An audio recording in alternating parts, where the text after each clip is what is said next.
Hello दोस्तों, स्वागत है आप सबका आपके अपनी YouTube channel biology by KD sir पे। आज के इस वीडियो सेशन में हम चर्चा करेंगे बीएससी फर्स्ट ईयर बॉटनी को। और बीएससी फर्स्ट ईयर की बॉटनी में हम देखेंगे सेमेस्टर नंबर फर्स्ट को, और इसमें हम देखेंगे यूनिट नंबर 4 जिसका नाम है माइकोलॉजी। माइकोलॉजी क्या है, सबसे पहले हम इसी पे चर्चा करेंगे। Mycology the branch of biology which deals with the study of fungi is called as mycology. इसका अर्थ होता है कि जीव विज्ञान की वह शाखा जिसके अंतर्गत हम लोग कवकों का अध्ययन करते हैं उसे हम लोग नाम देते हैं माइकोलॉजी। मॉडर्न कॉन्सेप्ट में अब इस माइकोलॉजी को माइसीटोलॉजी के नाम से भी जाना जाता है। तो पहले के साइंटिस्ट जो थे वो इसे माइकोलॉजी कहते थे, लेकिन अब का जो मॉडर्न कॉन्सेप्ट है अब इसे माइसीटोलॉजी कहा जाता है। इसके अलावा जो आर.एच. व्हिटकर का क्लासिफिकेशन है, आर.एच. व्हिटकर का क्लासिफिकेशन अगर आप देखेंगे तो टोटल जो ऑर्गेनिज्म हैं उन्हें 5 भागों में डिवाइड किया गया है, 5 किंगडम में डिवाइड किया गया है। जिसमें आप जानते हैं मोनेरा है जो कि प्रोकैरियोटिक और यूनिसेलुलर होता है। उसके अलावा सेकंड नंबर पे आता है प्रोटिस्टा जो कि यूकैरियोटिक और यूनिसेलुलर होता है। तीसरे नंबर पे आता है फंजाई जो कि यूकैरियोटिक और मल्टीसेलुलर होता है। और चौथे नंबर पे आएगा प्लांटी जो कि यूकैरियोटिक और मल्टीसेलुलर नेचर का होगा। और लास्ट नंबर पे आता है एनिमलिया जिसमें ऑलरेडी जो एनिमल होते हैं वो यूकैरियोटिक और मल्टीसेलुलर नेचर के होते हैं। तो जो किंगडम फंजाई है, किंगडम फंजाई को हम लोग ऑलरेडी प्लांट की कैटेगरी में ही रखते, लेकिन इसमें समस्या ये आ जाती है कि जो किंगडम फंजाई है इस जगत के जितने भी प्लांट थे इन सब की खास बात ये थी कि ये होते तो पौधे हैं लेकिन इनके अंदर क्लोरोफिल एब्सेंट होता है। इस वजह से जो फंगस हैं ये क्या करेंगे कि किसी दूसरे लिविंग बॉडी पे, वो एनिमल हो सकता है, वो प्लांट हो सकता है, उस पर टोटली डिपेंड करते हैं। इस वजह से इन्हें पैरासिटिक प्लांट बोलते हैं। पैरासाइट का मतलब होता है परजीवी, और परजीवी का मतलब पर माने पराये से है, जीवी का मतलब जीवित रहे। तो ये किसी दूसरे के पे निर्भर रहेगा या किसी दूसरे के दम पे जीवित रहेगा। तो जो एनिमल या फिर प्लांट होते हैं इस पे ये टोटली डिपेंड करता है। तो फंजाई क्या है, एक तरह के प्लांट होते हैं जो किसी एनिमल या फिर प्लांट पे टोटली डिपेंड करते हैं। तो अब इसका कुछ इंपॉर्टेंट कैरेक्टर हम लोग देख सकते हैं, देखेंगे। जैसे फंगस को अगर हम लोग देखें तो इसमें जनरली जो फंजाई होता है वो एक क्लोरोफिलस नेचर का होगा। तो जो फंजाई होगा वो कैसा होगा, एक क्लोरोफिलस नेचर का होगा, एक क्लोरोफिलस नेचर का होगा, एक क्लोरोफिलस नेचर का होगा। इसके अलावा इसकी खास बात क्या है, ये नॉन वैस्कुलर होते हैं, नॉन वैस्कुलर। इसका मीनिंग अभी हम डिस्कस करेंगे, नॉन वैस्कुलर होते हैं। और उसके अलावा ये एक क्लोरोफिलस हुए, नॉन वैस्कुलर हुए। इसके अलावा अगर हम इसमें देखेंगे तो ये क्या होते हैं, थैलोफाइटा होते हैं। तो ये कैसे होते हैं, थैलोफाइटा होते हैं। तो पहले इतने को हम क्लियर करते हैं। तो देखिए फंजाई ऐसे प्लांट होते हैं जो एक क्लोरोफिलस का मतलब इनमें क्लोरोफिल नहीं होता है, एब्सेंट होता है। मतलब इन्हें हम हिंदी में कहेंगे हरित लवक रहित होते हैं, मतलब नहीं रहता है, इसमें क्लोरोफिल एब्सेंट होता है। नॉन वैस्कुलर का मतलब होता है इनमें जाइलम जो कि वाटर का कंडक्शन करता है, प्लस फ्लोएम जो कि मिनरल्स को कंडक्ट करता है। मतलब वाटर और मिनरल का जो एब्जॉर्प्शन होता है वो जाइलम के द्वारा जल का, फ्लोएम के द्वारा खनिज पदार्थों का एब्जॉर्प्शन होता है। ऐसा रूट्स जनरली करती है। तो इनमें जाइलम और फ्लोएम जैसा कोई कॉन्सेप्ट नहीं होता है। तो जाइलम और फ्लोएम को ही कॉमन रूप से वैस्कुलर टिश्यू कहते हैं, संवहनी ऊतक कहते हैं। और संवहन का मतलब होता है ले आना, ले जाना। तो जो जाइलम और फ्लोएम है ये इसमें टोटली क्या होता है, एब्सेंट होता है। इसके अलावा हम इसे थैलोफाइटा कहते हैं। तो थैलोफाइटा का मतलब होता है ऐसे प्लांट जिनमें रूट नहीं होगा, स्टेम नहीं होगा, इसमें स्टेम नहीं होता है, प्लस इसके अंदर लीव्स नहीं होती हैं, पत्तियां नहीं होती हैं। तो ये ऐसे प्लांट होते हैं जिनमें न तो रूट होती है, न ही स्टेम होता है, न ही लीफ होती है। तो अब ध्यान दीजिए, ये एक क्लोरोफिलस नेचर के हुए अर्थात इनमें क्लोरोफिल एब्सेंट होगा। ये नॉन वैस्कुलर होते हैं अर्थात इनमें जाइलम और फ्लोएम नहीं पाया जाता है। ये थैलोफाइट होते हैं अर्थात इनमें रूट, स्टेम, लीफ एब्सेंट होती हैं। तो आप ऐसे कह सकते हैं कि fungi are achlorophyllous non vascular and thallophytic plant. तो ऐसे पौधे जिनके अंदर न तो जड़ होगी, न ही तना होगा, न ही पत्ती होगी, उन्हें थैलोफाइटा कहेंगे। तो फंजाई क्या होते हैं? थैलोफाइट होते हैं, थैलोफिटिक प्लांट होते हैं। इसके अलावा ये एक क्लोरोफिलस मतलब क्लोरोफिल इनमें नहीं होती है, अब्सेंट होती है। इस वजह से ये क्या होते हैं? पैरासिटिक नेचर के होते हैं। तो क्लोरोफिल नहीं रहेगा। अब प्लांट है और इसके अंदर क्लोरोफिल नहीं है, और हमें पता है कि प्लांट के अंदर अगर क्लोरोफिल नहीं होगा तो फोटोसिंथेसिस नहीं करेगा। तो आप इमेजिन करिए, अगर प्लांट है और उसमें फोटोसिंथेसिस नहीं होता है तो वो अपना फूड मटेरियल, अपना भोजन कहाँ से लेगा, कैसे लेगा? तो इसके लिए ये क्या करते हैं? किसी दूसरे एनिमल या फिर प्लांट पे डिपेंड करते हैं। तो पैरासाइट का मतलब हुआ ये किसी दूसरे एनिमल या फिर किसी दूसरे प्लांट पे टोटली डिपेंड करते हैं। तो ये अगर एनिमल पे डिपेंड होंगे या फिर प्लांट पे डिपेंड होंगे तो ऐसी ही कंडीशन को पैरासिटिक प्लांट कहा जाएगा या पैरासाइट कहा जाएगा। पैरासाइट माने परजीवी, दूसरे पे निर्भर रहना। जैसे हम लोग भी वैसे पैरासाइट का ही काम करते हैं जनरली। जैसे मम्मी पापा हैं तो मम्मी पापा से जो भी हमारी ज़रूरतें होती हैं वो हम लोग पूरा करते रहते हैं। उसके अलावा जैसे तो हम लोग भी एक तरह से परजीवी हैं। लेकिन ऐसा नहीं है कि पैरासाइट का मतलब होता है टोटली ये किसी टर्म के लिए यूज किया जाएगा, जिस किसी एनिमल और प्लांट के केस में यूज किया जाएगा। लेकिन हम अपने लिए भी समझ सकते हैं। जैसे हमें भोजन, पानी, रोटी, कपड़ा, मकान जिसकी भी ज़रूरत होती है वो हमारी फैमिली हमारी हेल्प करती है, हमें प्रोवाइड करती है। तो हम लोग भी क्या है? पैरासाइट हैं।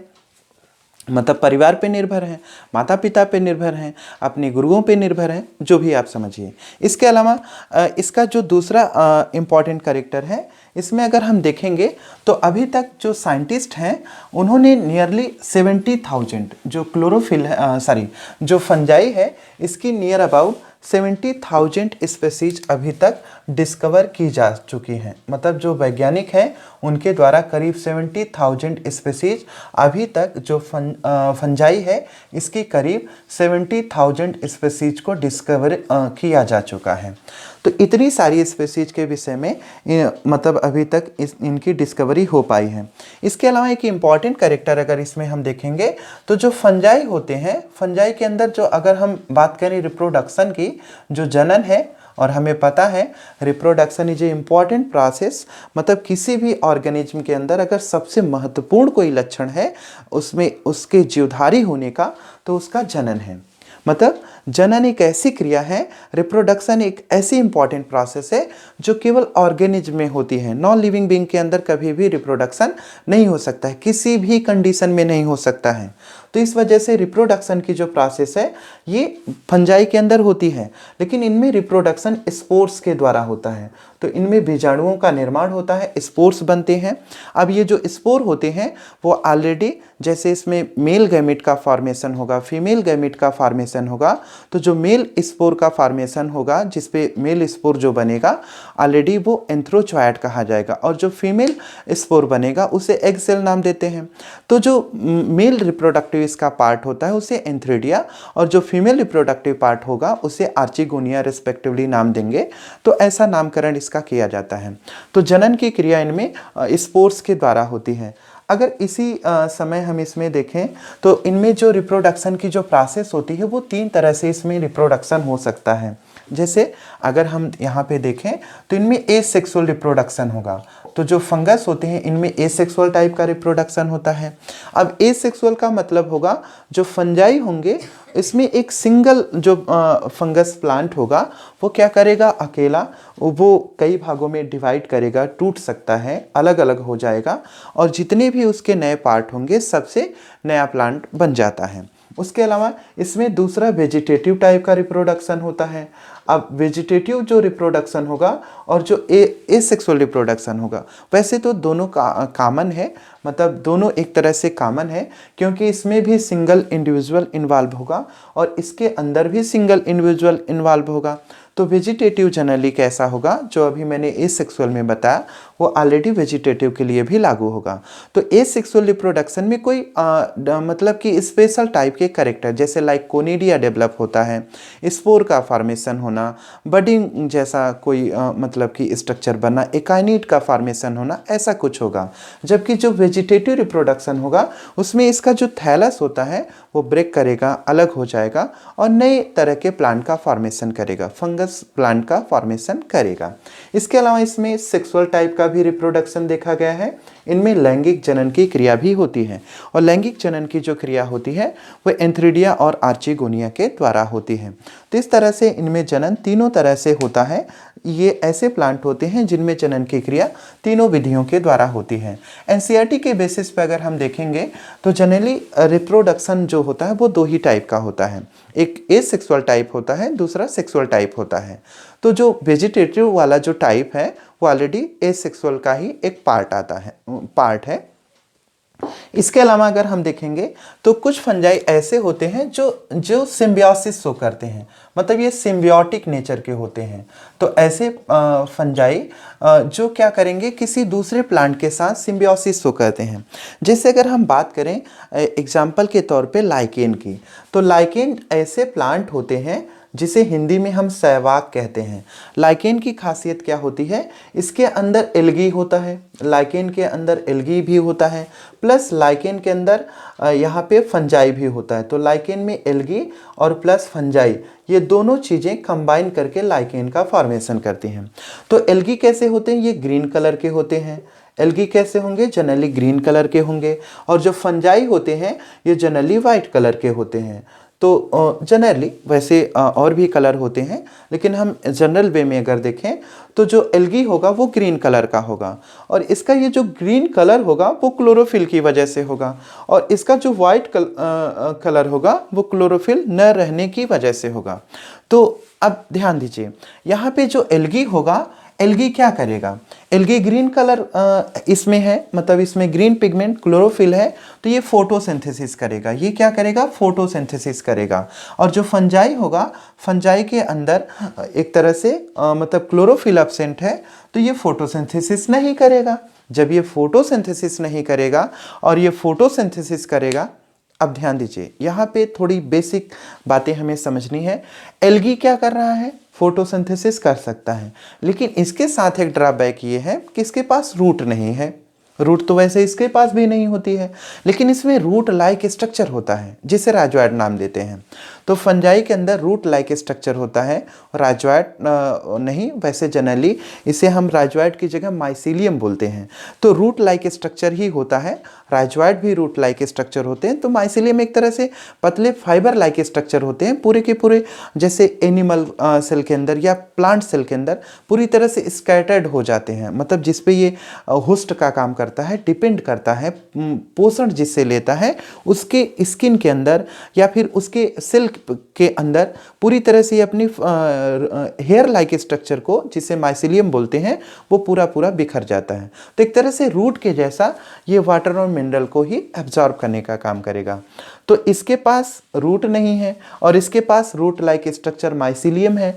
अब ये क्या करेगा, ये इसे फंगस जो होगा वो वाटर और मिनरल को एब्जॉर्ब करेगा। फंगस वाटर मतलब इसमें H2O प्लस मिनरल्स को एब्जॉर्ब करेगा, तो ये वाटर और मिनरल को एब्जॉर्ब करने का काम करेगा।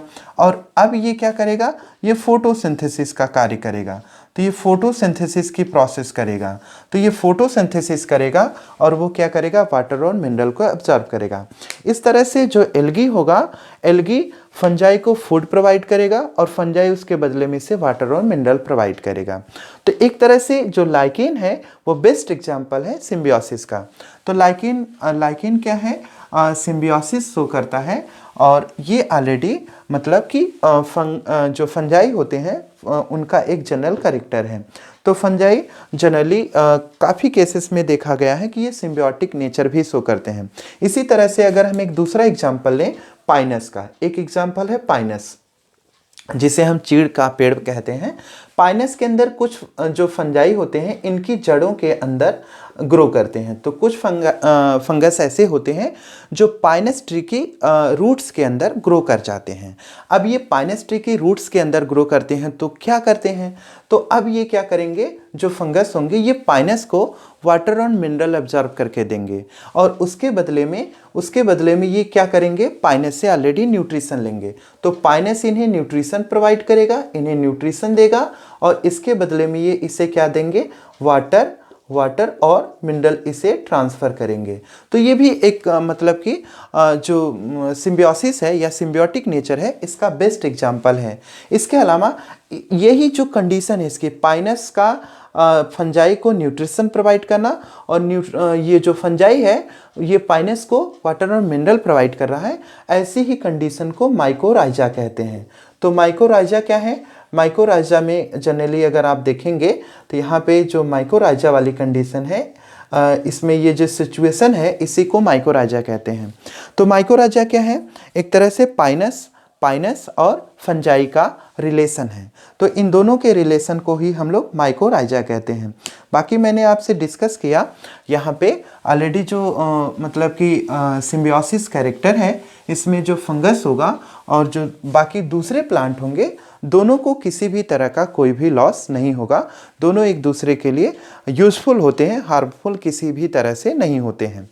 अब दूसरा इसमें एग्जाम्पल आएगा, अगर इसमें हम देखेंगे, एग्जाम्पल नहीं फ़िलहाल ये हो चुका है, इसके बाद हम देखते हैं कि एक यहाँ पे जनरली अगर जो फंगस होते हैं, फंगस क्या करते हैं, अब इनमें रूट नहीं है, स्टेम नहीं है, लीफ नहीं है, ये पैरासाइट हैं, तो कुछ तो किसी दूसरे प्लांट के साथ मतलब एक तरह से सिम्बियोसिस कैरेक्टर शो करेंगे।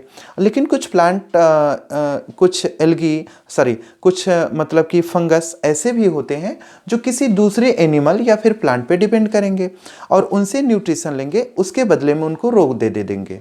ठीक है, उनमें डिजीज काज करेंगे। जैसे आपने देखा होगा कि हम लोगों में स्किन डिजीज होती है, फंगल डिजीज होती है, दाद होती है, खुजली होती है, ये जो प्रॉब्लम होती है ये फंगल इन्फेक्शन की वजह से ज़्यादातर होती है। तो इसका मतलब दाद होना, अब दाद से तो हम लोगों को कोई फ़ायदा होता नहीं है, जनरली रिंग वार्म हो जाए तो बताइए आपको क्या फ़ायदा है, कोई फ़ायदा नहीं है। तो एक तरह से हमें प्रॉब्लम होती है, तो ये रोग उत्पन्न करता है। इसी तरह से जो फंजाई होते हैं वो प्लांट में भी रोग उत्पन्न करते हैं।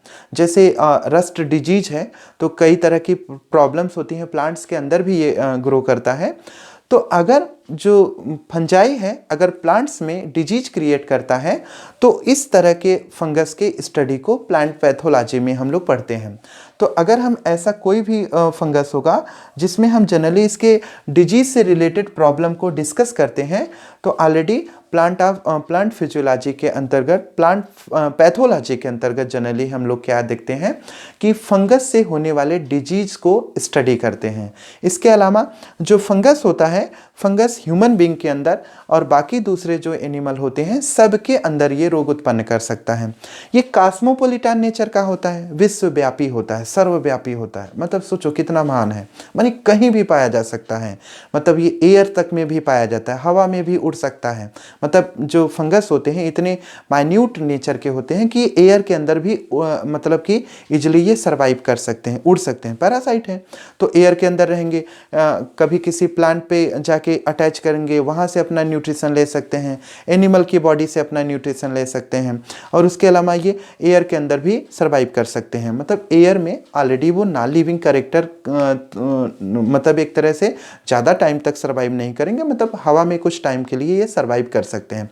तो कॉस्मोपॉलिटन माने सर्वव्यापी, सर्वव्यापी माने सभी जगह पाया जाएगा। अब एयर में, सॉइल में, वाटर में, एनिमल पे, प्लांट पे, हर जगह ये डिपेंड कर सकता है, मतलब किसी से भी अपना न्यूट्रिशन ये ले सकता है। इसके अलावा जो फंगस होते हैं, फंगस में एक अगर हम बात करें यहाँ पे तो पी एंटोनियो मिचेली एक साइंटिस्ट थे, पी एंटोनियो मिचेली, इनको हम लोग बोलते हैं father father of mycology. P Antonio Micheli को फादर ऑफ माइकोलॉजी कहा जाता है। तो फादर ऑफ माइकोलॉजी इन्हें क्यों कहा जाता है? क्योंकि सबसे पहले पी एंटोनियो मिसेली साहब ने ही क्या किया था? फंगस के विषय में स्टडी किया। तो फादर ऑफ माइकोलॉजी कौन है या माइसिटोलॉजी कौन है? P Antonio Micheli. इन्होंने क्या किया? सबसे पहले 900 करीब 900 स्पीसीज जो फंगस की हैं, सबसे पहले इनके विषय में मतलब इन्होंने स्टडी किया और इनका जिक्र इन्होंने अपनी एक बुक लिखी, अपनी एक किताब लिखी जिसका नाम था नोवा जेनेरा प्लेंटेरम। नोवा जेनेरा प्लेंटेरम। तो एक किताब लिखी नोवा जेनेरा प्लेंटेरम। तो इस बुक के अंदर इन्होंने करीब 900 जो फंगल स्पीसीज थी उनके विषय में मतलब कि एक तरह से एक्सप्लेनेशन दिया, इसके विषय में बताया। इस वजह से पी एंटोनियो मिसेली को फादर ऑफ माइकोलॉजी कहा जाता है। इंडिया में अगर हम बात करें, थोड़ा हम लोग इंडियन हैं तो इंडिया की बात ज़रूर करेंगे। ऐसे ही सभी देशों में किसी भी एनिमल या प्लांट स्पीसीज पे या फिर पर्टिकुलर किसी फील्ड में हर देश के अंदर कोई ना कोई साइंटिस्ट कार्य करता है। तो अपने भारत में अगर हम बात करें, अपने इंडिया के अंदर एक साइंटिस्ट थे E.J. बटलर। E.J. बटलर साहब को फादर ऑफ इंडियन माइकोलॉजी कहा जाता है। तो E.J. बटलर क्या है? Father of Indian mycology E.J. Butler. आप इनको नोट कर लीजिएगा, E.J. बटलर, इनको फादर ऑफ इंडियन माइकोलॉजी कहा जाता है। E.J. बटलर कौन है? इंडियन, ये भारतीय वैज्ञानिक हैं, इंडियन माइकोलॉजी के मतलब कि फादर कहे जाते हैं, फादर ऑफ इंडियन माइकोलॉजी। तो E.J. बटलर क्या है? Father of Indian mycology. तो आप इसे सिंपल वे में एक्सप्लेन कर सकते हैं, father of Indian mycology E.J. Butler, father of mycology otherwise mycetology P Antonio Micheli. अगर केवल फादर की बात होगी तो पी एंटोनियो मिसेली, अगर इंडियन उसमें आ जाए तो E.J. बटलर हो जाएंगे। E.J. मतलब इंडियन माने E.J. बटलर, और उसमें फादर की केवल बात आए तो पी एंटोनियो मिसेली। अब इसके अलावा इसमें हम देखेंगे तो जो थोड़ा सा हम स्टडी करेंगे, इसमें हैबिट और न्यूट्रिशन पे देखेंगे। मतलब जो फंजाई होते हैं इनकी क्या हैबिट होती है, मतलब ये किस तरह के हैबिटेट में ग्रो करते हैं, इनका हैबिटेट कैसा होता है। इसके अलावा इनमें न्यूट्रिशन की प्रोसेस कैसे होती है, मतलब न्यूट्रिशन के लिए क्या क्या चीज़ों पे ये डिपेंड करते हैं, थोड़ा इसको हम लोग डिटेल में देखेंगे। तो सबसे पहले अगर हम देखें तो इसमें हैबिटेट की अगर हम बात करें तो फंजाई हमने आपसे डिस्कस किया, ये कॉस्मोपोलिटान नेचर के होते हैं। कॉस्मोपोलिटान, ये कॉस्मोपोलिटान नेचर के होते हैं। और कॉस्मोपोलिटान का मतलब होता है कि ये विश्वव्यापी होते हैं, सर्वव्यापी, विश्वव्यापी भी कह लीजिए, कोई दिक्कत नहीं है। तो ये सर्वव्यापी होते हैं। तो फिलहाल लेकिन थोड़ा हिंदी में दिक्कत हो जाएगी, तो सर्वव्यापी कहिए, ज़्यादा ठीक रहेगा। मतलब ये हर जगह पाए जाते हैं, एयर में, सॉइल में, वाटर में, उसके अलावा एनिमल पे, प्लांट पे, हर जगह ये ग्रो कर सकते हैं। तो ये कॉस्मोपोलिटान नेचर के होते हैं। इसके अलावा अगर हम इसमें देखेंगे तो जो फंजाई होते हैं वो पैरासाइट नेचर के होते हैं, मतलब परजीवी होते हैं। इसके अलावा ये एनिमल पे, प्लांट पे, दोनों पे ग्रो कर सकते हैं। और ये पैरासाइट क्यों होते हैं अगर हम बात करें तो ये कॉस्मोपोलिटान हुए, ये तो बात समझ में आती है। ये पैरासाइट भी होते हैं, लेकिन ये पैरासाइट होते ही क्यों हैं? तो इनके अंदर क्लोरोफिल, इनके अंदर जो क्लोरोफिल होगा वो अब्सेंट होता है, इनमें क्लोरोफिल नहीं पाया जाता है। क्लोरोफिल अब्सेंट होने की वजह से ही ये पैरासिटिक नेचर के होते हैं। अगर इनमें क्लोरोफिल होता तो ये एक तरह से या तो ऑटोट्रॉप होते या फिर हेटेरोट्रॉप होते। और हमें पता है अगर क्लोरोफिल है तो जाहिर सी बात है वो ऑटोट्रॉपिक नेचर का होगा, फोटोट्रॉपिक नेचर का होगा। वो हेटेरोट्रॉपिक नेचर का कम चांस है कि वो हेटेरोट्रॉपिक नेचर का हो। तो ज़्यादातर कंडीशन बनती कि ये ऑटोट्रॉपिक नेचर का होता। इसके अलावा इसमें अगर हम देखेंगे तो जो फंजाई होते हैं वो फंजाई मतलब सैप्रोफाइट और सैप्रोजोइक, ये एक कंडीशन है यहाँ पे, ध्यान दीजिए। ये पैरासिटिक होने के साथ साथ, पैरासाइट होने के साथ साथ ये पैरासाइट होते ही हैं। अब पैरासाइट का मीनिंग हम जान चुके हैं कि परजीवी हुआ, लेकिन इसके अलावा ये सैप्रोफाइट नेचर के होते हैं। कैसे होते हैं? सैप्रोफाइट। अब ये क्या होगा भाई? सैप्रोफाइट का मतलब होता है मृतोपजीवी, या इसे सैप्रोजोइक भी बोलेंगे। क्या बोलेंगे? सैप्रोजोइक, ZOIC, सैप्रोजोइक। अब ध्यान दीजिए, सैप्रोफाइट फाइट माने प्लांट होता है। फाइट का मतलब क्या होगा? प्लांट। फाइट माने प्लांट, फाइटा माने प्लांट, फाइटोलॉजी माने बॉटनी से है। तो यहाँ पे ध्यान दीजिए, सैप्रोजोइक, सैप्रोजोइक का मतलब ये एनिमल से है। तो सैप्रोजोइक का मतलब ये एनिमल पे डिपेंड करेगा, एनिमल पे डिपेंड करेगा, और सैप्रोफाइट का मतलब ये प्लांट पे डिपेंड करेगा। लेकिन यहाँ पे सैप्रोजोइक का मीनिंग होगा ये एनिमल और प्लांट जो होंगे वो डेड होने चाहिए, मतलब लिविंग नहीं होने चाहिए। लिविंग होगा तो पैरासाइट कहा जाएगा। तो इसका मतलब सैप्रोफाइट का अगर होगा तो ये प्लांट पे डिपेंड करेगा, और प्लांट पे भी डेड प्लांट, माने अगर कोई पौधा है और उसका सड़ा हुआ भाग है, मतलब उसका डिकम्पोज भाग है, डिकेइंग मैटर है कोई, जैसे लीव्स हैं, रूट है, स्टेम है, लीफ है, फ्रूट है, ऐसा कोई भी पार्ट रहेगा जो डेड कर चुका हो, तो एक तरह का ऑर्गेनिक मैटर है। तो अगर उस पर ये डिपेंड करेगा तो इसे सैप्रोफाइट कहेंगे। और अगर कोई एनिमल होगा तो एनिमल में भी ऑलरेडी, एनिमल भी क्या है? ऑर्गेनिक मैटर से बना है। तो एक तरह से अब ऑर्गेनिक मैटर से बना है, इसका मतलब उसके अंदर कार्बन कंटेनिंग कंपाउंड है। तो अब एक तरह से ये सैप्रोजोइक होगा, इसका मतलब डेड और डिकेइंग एनिमल पे ये ग्रो करेगा। तो इस तरह से ये सैप्रोफिटिक या फिर सैप्रोजोइक नेचर के होते हैं, या सैप्रोजोइक नेचर कहिए चाहे सैप्रोफाइट नेचर कहिए, दोनों कंडीशन एक ही है। तो सैप्रोफाइट होगा, और इसके अलावा ये सैप्रोजोइक नेचर का होगा। इसके अलावा अगर हम बात करें यहाँ पे पैरासाइट जो होते हैं, जो पैरासाइट या सैप्रोजोइक फंजाई होते हैं, इन्हें हम जनरली इनके न्यूट्रिशन के बेसिस पे, मतलब कि इसमें इनका जो न्यूट्रिशन होगा, न्यूट्रिशन के बेसिस पे इन्हें हम 4 पार्ट में डिवाइड करते हैं। तो जो फंगस होते हैं, फंगस को न्यूट्रिशन के बेसिस पे 4 पार्ट में डिवाइड किया जाएगा। सबसे पहला जो फंगस होता है न्यूट्रिशन के बेसिस पे अगर हम डिवाइड करें, तो सबसे पहला जो फंगस होगा इसे ऑब्लिगेट पैरासाइट कहेंगे। क्या नाम देंगे? Obligate parasite, obligate parasite. तो फंजाई कैसे हैं? ऑब्लिगेट पैरासाइट नेचर के भी होते हैं। ऑब्लिगेट पैरासाइट का मतलब क्या होता है? Totally depends upon living host. इसका मतलब होगा totally depends upon, totally depends माने ये पूर्ण रूप से निर्भर होंगे, totally depends upon living host, माने ये पूर्ण रूप से किसी दूसरे जीवधारी पर ही होस्ट के जैसा, माने पोषद का कार्य करेंगे, लिविंग होस्ट पे डिपेंड करेंगे। तो ये पूर्ण रूप से किसी दूसरे जीवधारी पर निर्भर करते हैं। अगर इसका हम एग्जाम्पल देखें तो इसका एग्जाम्पल काफ़ी इंपॉर्टेंट होगा। तो एग्जाम्पल के तौर पे देखेंगे तो पक्सीनिया इसका बेस्ट एग्जाम्पल होगा। तो इसका एग्जाम्पल क्या हो जाएगा? पक्सीनिया।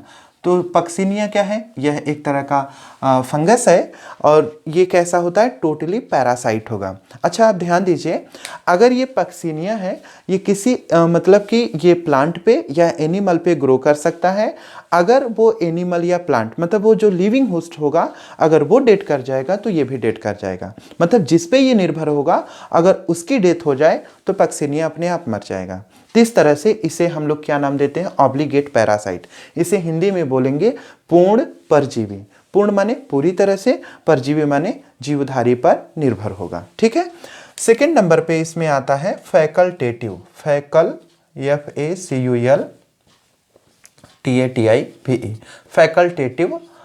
Facultative parasite.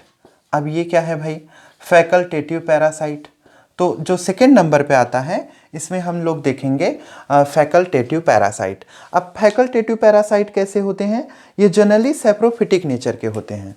अगर हम जनरल तौर पे देखें तो ये जनरली कैसे होते हैं? सैप्रोफाइट नेचर के होंगे। तो जनरली ये सैप्रोफाइट होते हैं, मतलब ये एक तरह से डेड और डिकेइंग मैटर पे ही डिपेंड करते हैं। तो जनरली ये होते तो सैप्रोफाइट हैं, लेकिन इनमें देखा जाए कुछ कंडीशंस में, कुछ कंडीशन में ये कैसे होते हैं? पैरासाइट नेचर के भी हो जाते हैं। तो जनरली तो होते ये एक तरह से कैसे होंगे? सैप्रोफिटिक नेचर के होंगे, मतलब डेड और डिकेइंग मैटर पे डिपेंड करेंगे।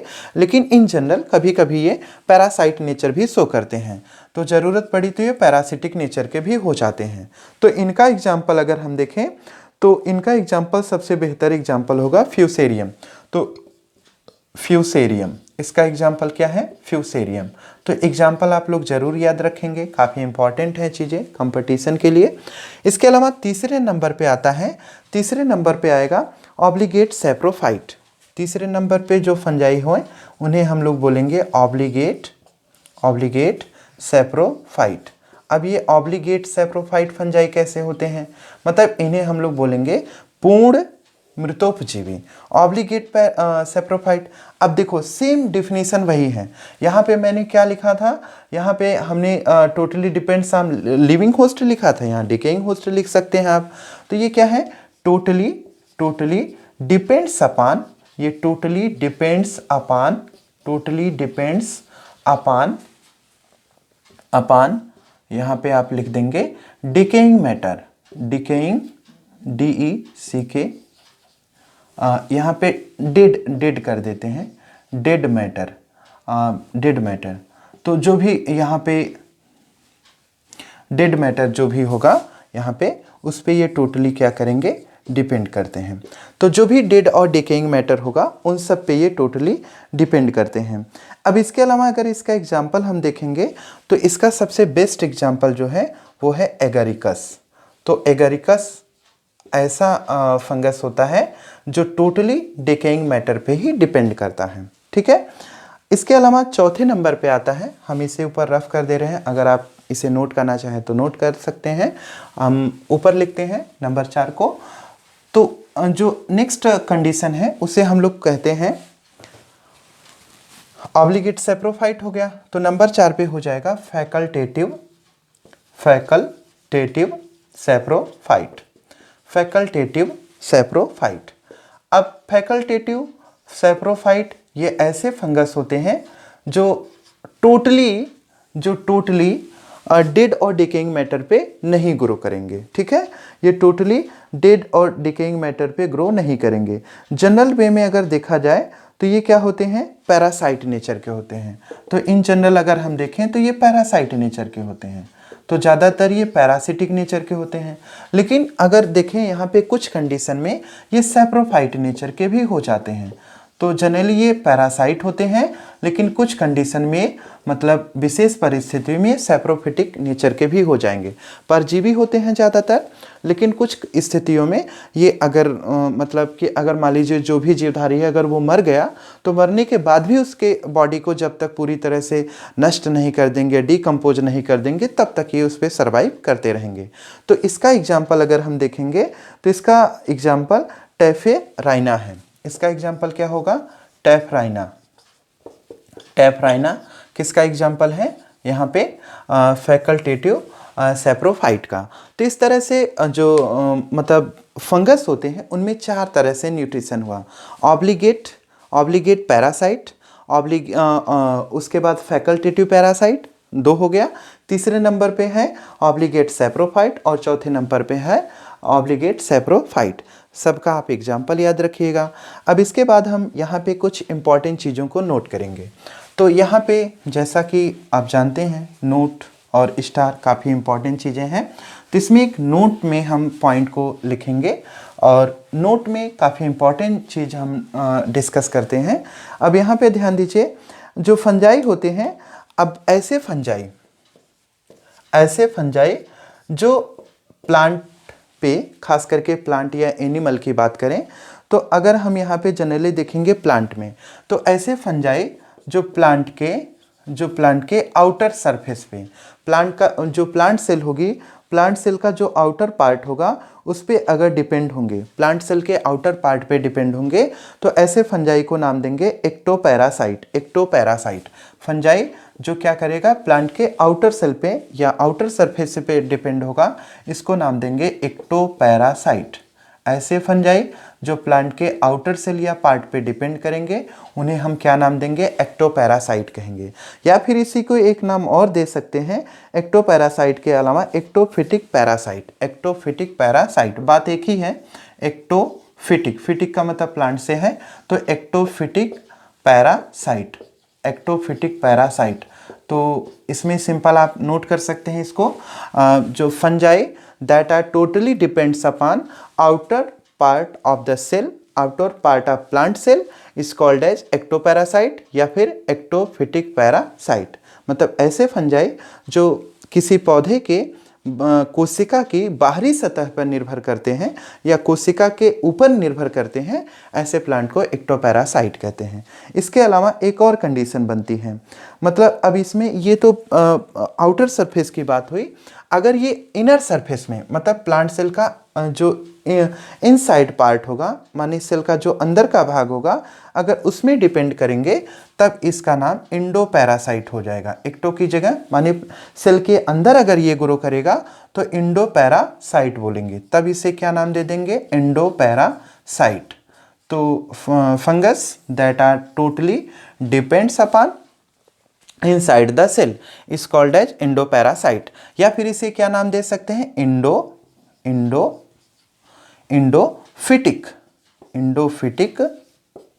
इंडोफिटिक पैरासाइट। तो सेम कंडीशन है। अब काफ़ी इंपॉर्टेंट चीज़ें हैं ऐसी, मतलब ऐसे फंगस जो प्लांट सेल के आउटर पार्ट पे डिपेंड करेंगे, उसे एक्टोपैरासाइट या एक्टोफिटिक पैरासाइट, और जो प्लांट सेल के अंदर रहेंगे उन्हें हम इंडोपैरासाइट या इंडोफिटिक पैरासाइट बोलते हैं। ठीक है, तो न्यूट्रिशन भी हो गया, इसके अलावा इंपॉर्टेंट नोट्स भी हो गया।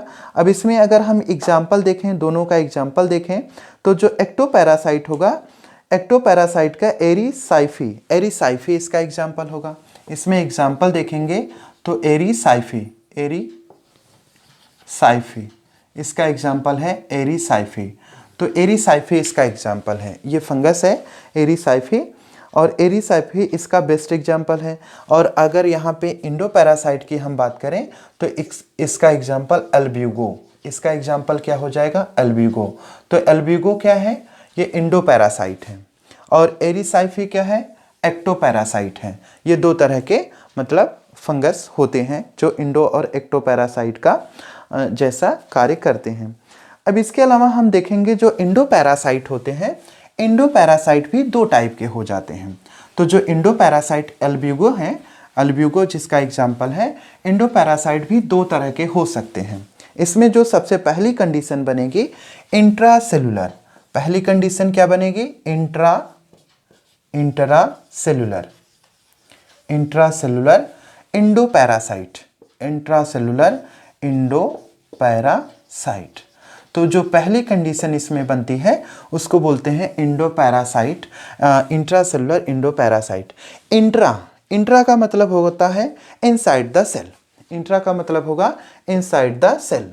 तो इनसाइड द सेल मतलब जो फंगस कोशिका के अंदर, मतलब कोशिका के अंदर होंगे, कोशिका के अंदर पैरासाइट नेचर शो करेंगे, कोशिका के अंदर ग्रो करेंगे, उसे हम लोग बोलेंगे इंट्रासेलुलर इंडोपैरासाइट। इसके अलावा एक दूसरी कंडीशन बनती है जिसे हम लोग बोलते हैं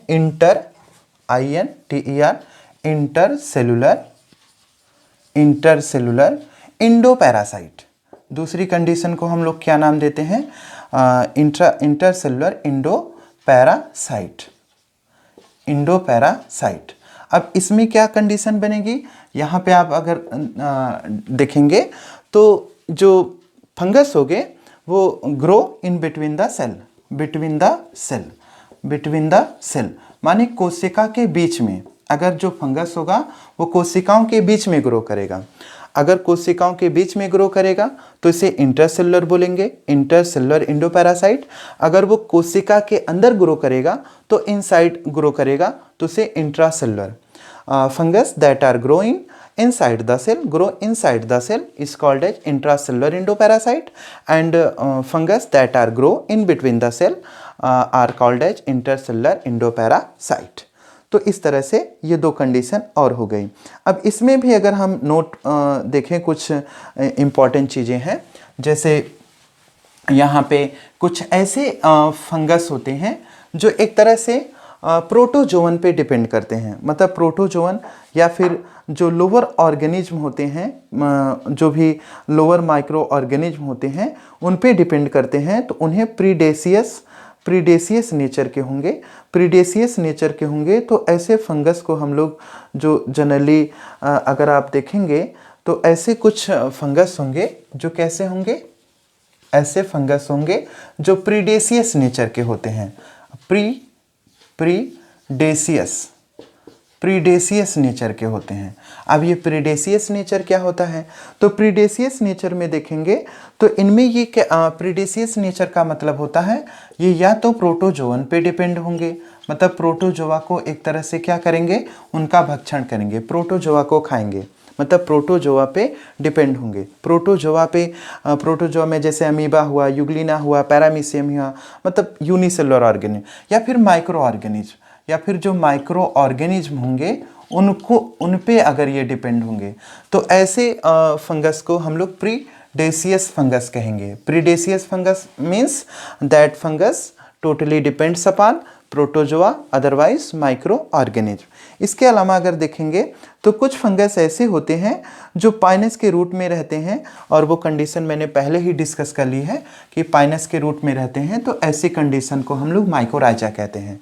माइकोराइजा का मतलब होता है, माइकोराइजल कंडीशन क्या होती है कि फंगस पाइनस जो ट्री होता है, पाइनस ट्री के रूट के अंदर ग्रो करते हैं और पाइनस ट्री को एक तरह से न्यूट्रिशन देते हैं और उसके बदले में उससे वाटर और मिनरल सप्लाई करते हैं पाइनस को, और उसके बदले में उससे न्यूट्रिशन लेते हैं। तो ऐसी कंडीशन को माइकोराइजल कंडीशन कहा जाता है। अब इसी के साथ ज़्यादातर चीज़ें क्लियर हो चुकी हैं। जनरल कैरेक्टर हम लोगों को पढ़ना है, और अगर मैं जनरल कैरेक्टर को भी अभी एक्सप्लेन करूँगा तो वीडियो काफ़ी लंबा हो जाएगा, तो इस वजह से हम यहीं पे वीडियो को स्टॉप करते हैं। बाकी का जो लेक्चर होगा वो हम लोग अगले दिन डिस्कस करेंगे। तब तक के लिए धन्यवाद। हाँ, एक बात ध्यान दीजिए कि अगर आपको वीडियो अच्छा लगे और किसी भी तरह की कोई प्रॉब्लम रहे तो प्लीज़ आप कमेंट बॉक्स में कमेंट कर दिया करिए। और हम नहीं कहेंगे कि आप लाइक करिए, शेयर करिए, कमेंट करिए, लेकिन अगर आप जैसे जो भी आपकी प्रॉब्लम्स या समस्याएं रहें तो आप उसमें अगर वीडियो में शेयर करेंगे तो हम उसमें कुछ इम्प्रूवमेंट करेंगे और कुछ बेहतर और भी करने की कोशिश करेंगे, या जो भी आपकी रिक्वायरमेंट रहे आप उसे प्लीज़ कमेंट किया करिए। धन्यवाद।